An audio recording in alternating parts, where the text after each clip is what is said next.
Yozgat deyince akla Çapanoğulları, Çapanoğulları deyince akla Yozgat geliyor. Kavalalı ailesi Mısır'da, Kahire'de ne kadar etkiliyse Yozgat tarihinde de Çapanoğulları aslında o kadar etkiliydi. Zaten Osmanlı'da şöyle bir strateji var. İlla her şeyi ben yöneteyim, her şeyi ben el atayım demiyor Osmanlı. O yörede etkili bir isim varsa o yöre halkını kendi içinden çıkan isimlerle yönetiyor. 3. Selim Yeniçeri Ocağı'nın bozulduğunu görüyor ve Nizam-ı Celid adında bir ordu kuruyor. Ve buradaki Süleyman Bey ve Çapanoğulları 3. Selim'e sonuna kadar destek veriyorlar. Kabakçı Mustafa darbesi baş gösteriyor. Bu darbeye karşı en çok sesini yükseltenlerden biri Çapanoğulları ailesi oluyor. İstanbul'da müthiş bir et sıkıntısı baş gösteriyor. Çapanoğulları binlerce koyundan oluşan sürüleri İstanbul'a göndererek yönetimi rahatlatıyorlar. İttihatçılar Abdülhamit Han'ı deviriyorlar. Çapanoğulları İttihatçılardan son derece rahatsız ve tabii Yozgat halkı da.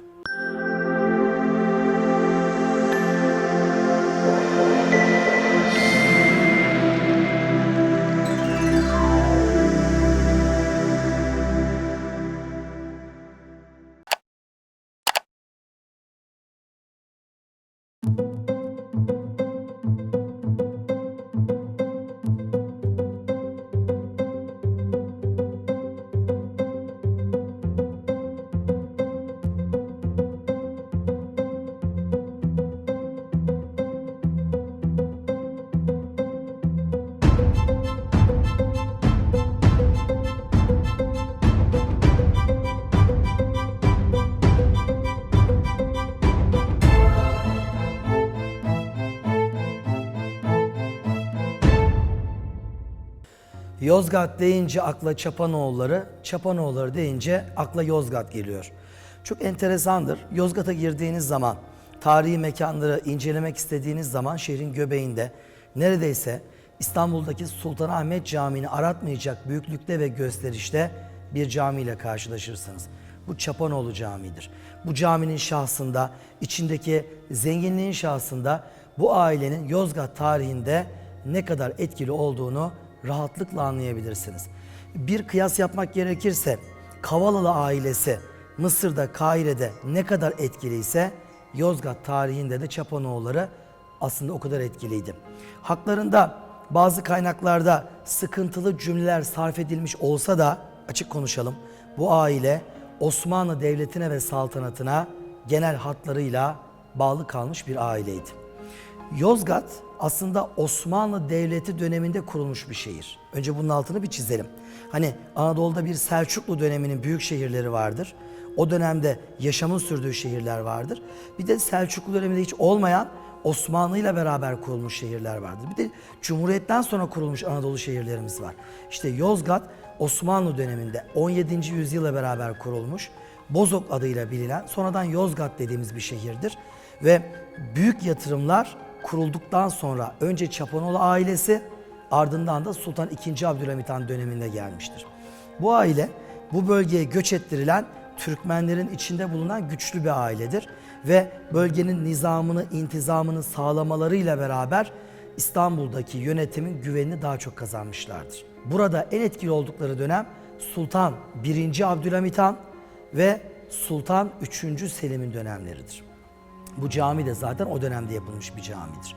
O günlerde Çapanoğlu ailesinden Ahmet Bey son derece etkili ve sadece Yozgat ve civarı değil, komşu illerin de yönetimini üzerine alıyor. Nizamı sağlıyor, vergiler rahat toplanıyor. Padişah da bundan çok memnun. Zaten Osmanlı'da şöyle bir strateji var. İlla her şeyi ben yöneteyim, her şeyi ben el atayım demiyor Osmanlı. O yörede etkili bir isim varsa o yöre halkını kendi içinden çıkan isimlerle yönetiyor. Bunu Orta Doğu'da yapıyor, bunu Balkanlar'da yapıyor. Böylece sıkıntı söz konusu olmuyor. Ama o aile bir güç zehirlenmesi yaşarsa, yarın merkezin dışında aykırı icraatlara girerse o zaman tabii problemler baş gösteriyor ve merkez önlem almak durumunda kalıyor. Çapanoğlu ailesindeki Ahmet Bey'de de böyle bir durum söz konusu oluyor. Çok fazla güçleniyor ve İstanbul'a çok fazla şikayet gidiyor. İstanbul birkaç kez uyarıyor. Ahmet Bey uyarılara kulak asmayınca idam ediliyor. Ama çok ilginç, Ahmet Bey idam edildiği halde oğlu Mustafa Bey yönetimde onun yerine getiriliyor. Yani bütün aile ortadan kaldırılmıyor. Yani aileye yine fırsat veriliyor. Mustafa Bey döneminde işte içinde bulunduğumuz bu cami inşa ediliyor. Tarihler 1779 yılını gösterirken. Tabii inşa edilen cami ön cami. Yani iç cami dediğimiz asıl cami. Daha sonra Mustafa Bey kendi adamları tarafından öldürülüyor. Bu kez yerine kardeşi Süleyman Bey geçiyor. Süleyman Bey de 1795 yılında bu kez şu an konuşmakta olduğum dış cami inşa ediyor. Demek ki Yozgat artık önem arz etmiş, yatırımlarla büyümeye başlamış. Artan nüfusla beraber ilk yapılan caminin yetmediği fark edilmiş. Hemen arkasından birkaç yıl sonra ikinci ek cami inşaatı başlamış. Ve Süleyman Bey ile beraber ikinci cami yapılıyor. Tabii o günlerde İstanbul'da bir takım siyasi sıkıntılar baş gösteriyor.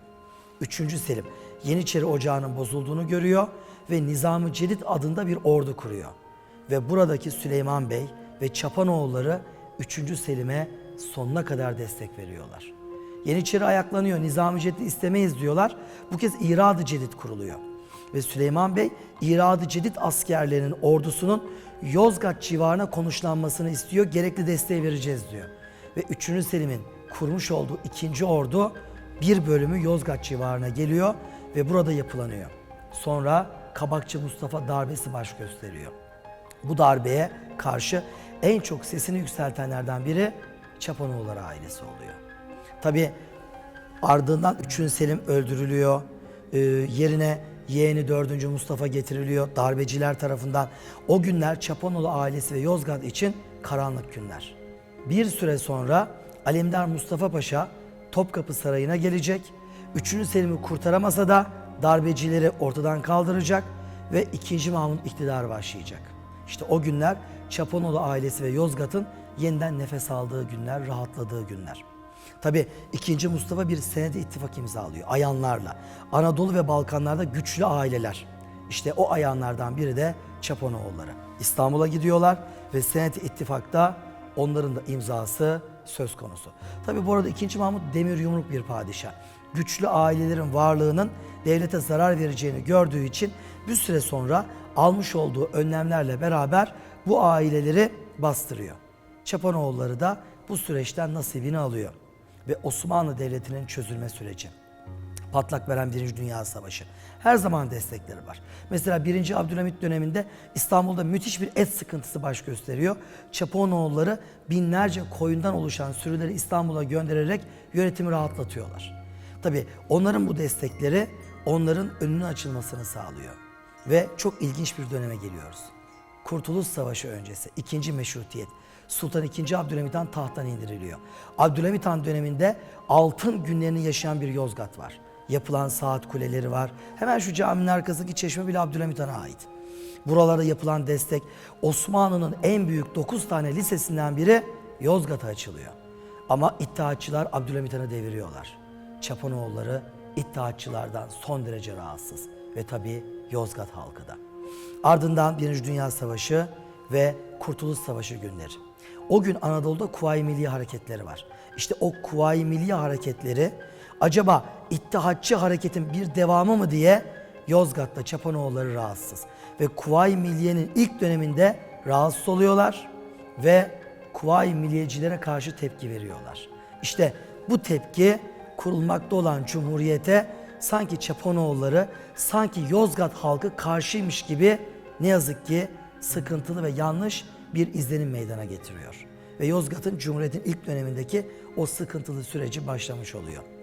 Ama sonra nihayete eriyor. Çapanoğlu ailesinin içinden Cumhuriyet yıllarında da çok kaliteli, önemli isimler çıkıyor. Hatta Yozgat'a sürülen çamurları aklayan çok büyük bir adam.